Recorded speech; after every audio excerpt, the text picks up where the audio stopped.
네, 안녕하십니까. 오늘 주식 클래스 마감 시황입니다. 제가 제목을 오늘은 미국 최종 금리는 약간 좀 시황 이야기 하나 해보겠고, 테슬라 이야기를 해보겠습니다. 어제 이제 LG에너지솔루션의 실적 발표를 좀 이야기하면서 약간 긍정적으로 이야기했는데, 그러려 그러면 아무래도 테슬라의 주가가 조금은 더 안정적인 흐름으로 가는 게 중요하지 않을까 싶어서 오랜만에 간단하게나마 테슬라를 살펴보도록 하겠습니다. 자, 오늘 장을 놓고 보면, 장을 놓고 보면, 요건 조금 이따 보도록 하고요. 시장은 오늘 우리나라 자는 관점에서는 코스피 쪽은 약간 그래도 선방을 했습니다. 선방을 했는데 물론 이제 아직까지 큰 흐름 없지만은 여전히 상승세. 뭐 최근 4일 연속 거의 대략 2200포인트에서 150포인트가 올랐으니까 약간은 이제 숨고르기도 필요하겠죠. 뭐 그 정도로 좀 보시면 좋을 것 같습니다. 그리고 이제 코스닥 같은 경우 오늘 기관들 특히는 이제 금융투자들이 약간 금융투자는 약간 그 배당 차익 거래 물량도 좀 많은데 코스닥 시가총액 상위 종목을 대략적으로 한 1000억 이상 기관 전체 2000억 팔다 보니까 조금 주춤했는데 이게 어떤 섹터에 대한 불안정성보다는 어떤 패시브 자금에 대한 이동이기 때문에 아직 깊이 이야기할 정도는 아니지 않나. 시장이 많이 급락한 상태에서 반등하는 그림이기 때문에 그 정도만 보시면 좋을 것 같습니다. 그래서 이제 많은 투자가분들이 그런 이야기를 할 수가 있어요. 자, 미국이 지금 나스닥도 지금 여전히 아직은 조금 불안하단 말이에요. 이 나스닥 같은 경우가 조금 더 우리가 안정권으로 들어가려 그러면은 뭐 기수 기준으로는 대략 한 11,000포인트까지는 회복이 돼야 됩니다. 아직도 이제 어제 1700포인트 정도 오다가 조금 밀렸습니다만 지금 이런 그림이라면 어느 정도 만선 정도에서 지지를 했다가 올라가는 그림으로 갈 확률이 높기 때문에 어느 정도 뭔가가 좀 받침이 돼야 될 겁니다. 받침이 되려 그러면 아무래도 가장 좀 중요한 게 미국의 금리죠.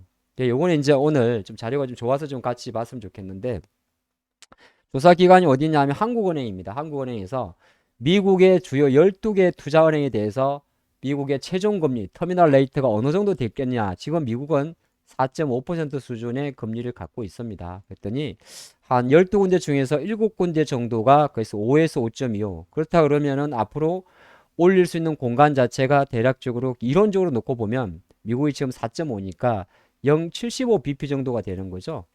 그것도 좀 많이 잡은 것 같아요. 지금 2월 달에 일단 25 정도로 올릴 건데, 그럼 이 페이스라면 갑자기 25로 인상을 하다가 뭐 50으로 인상할 리는 없는 거고, 그럼 25씩 한 3번 정도?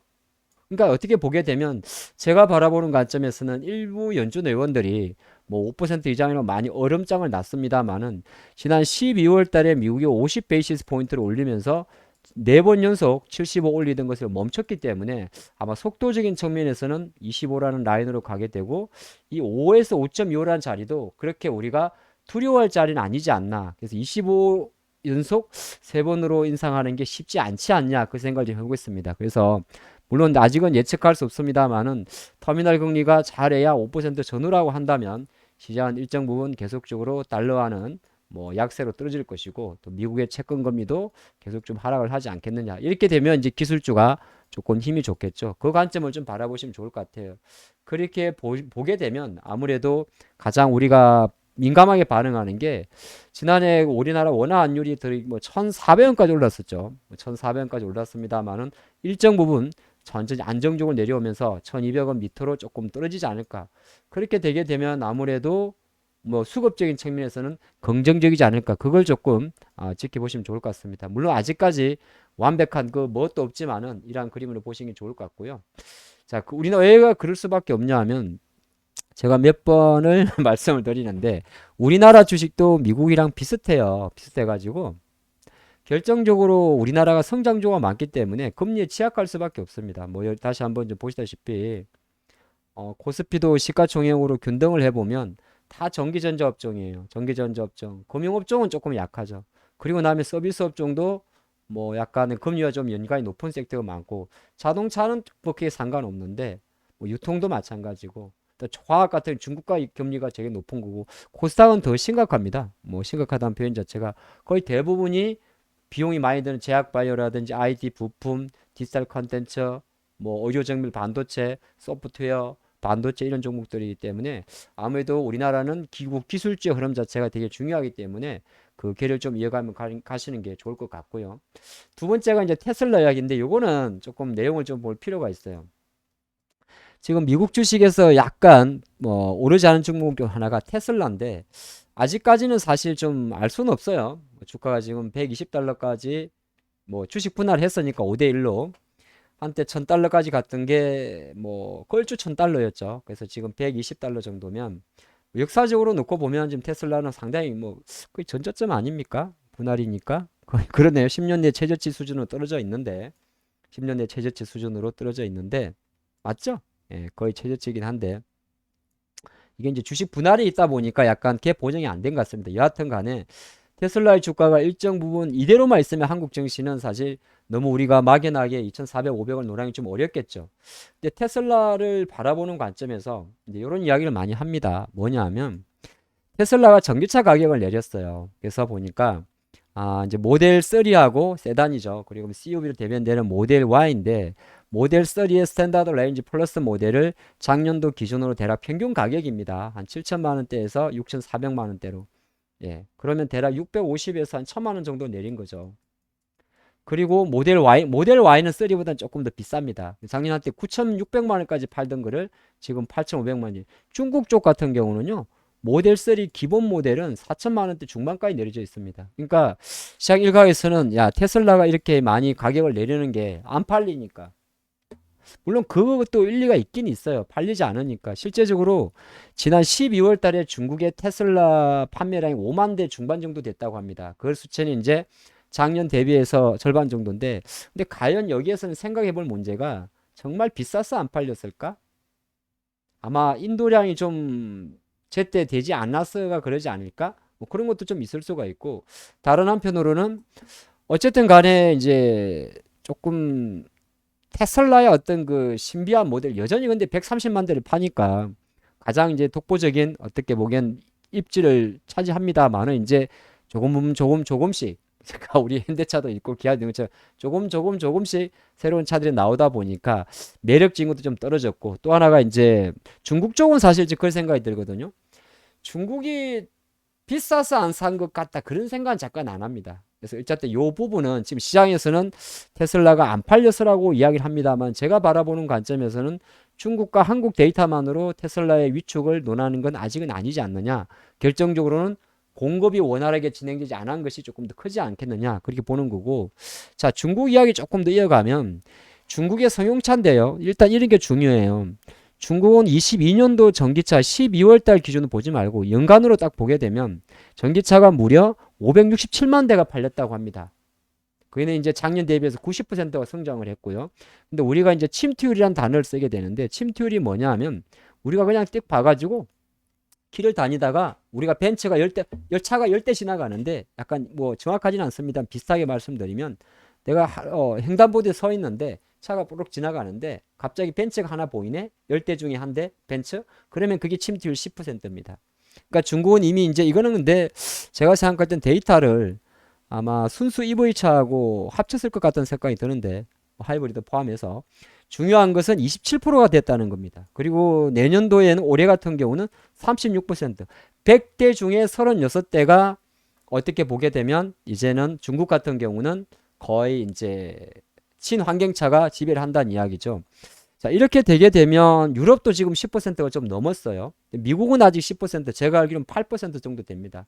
근데 자동차의 큰 소비를 생각할 때는 충분히 미국 쪽은 여전히 먹거리가 있다는 겁니다. 그 관점에서 놓고 보면 중국 쪽 데이터의 어떤 축소 이슈 하나, 여기는 여러 가지가 복합적으로 섞여 있겠죠.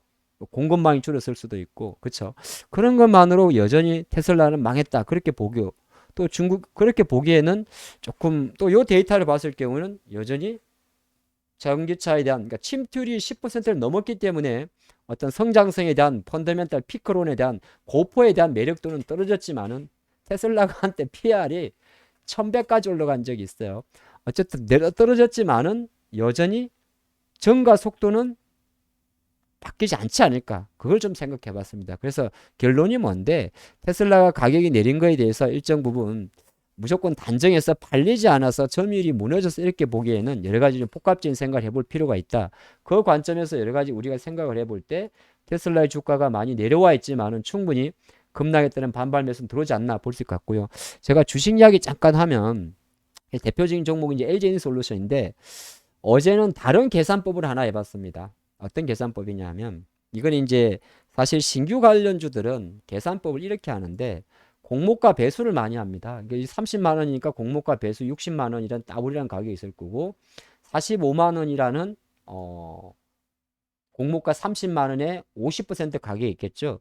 근데 가만히 놓고 보면 정말 LG 이렇게 움직였어요. 한 45만 원에 60만 원대 갔다가 45만 원의 저항을 받고 또 45만 원의 저항을 받고 아, 요건 45만 원이 아닌 것 같은데? 맞네요. 그렇죠?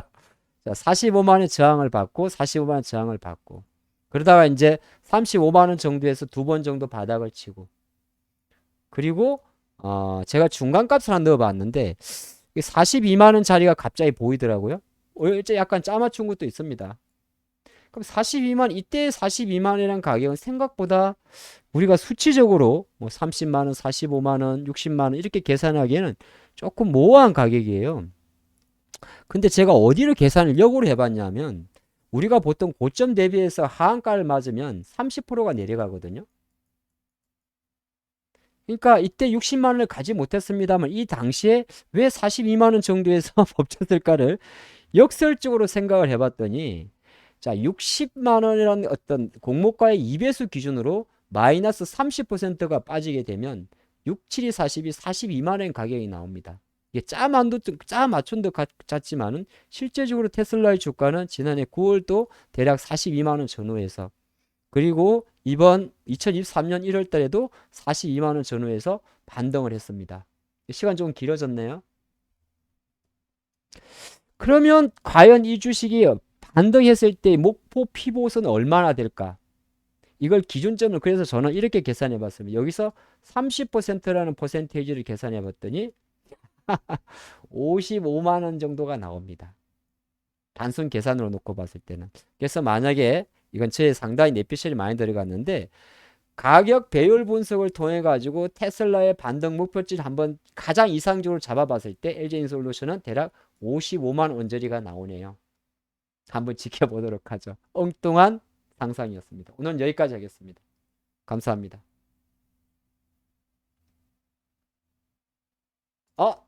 네, 감사합니다.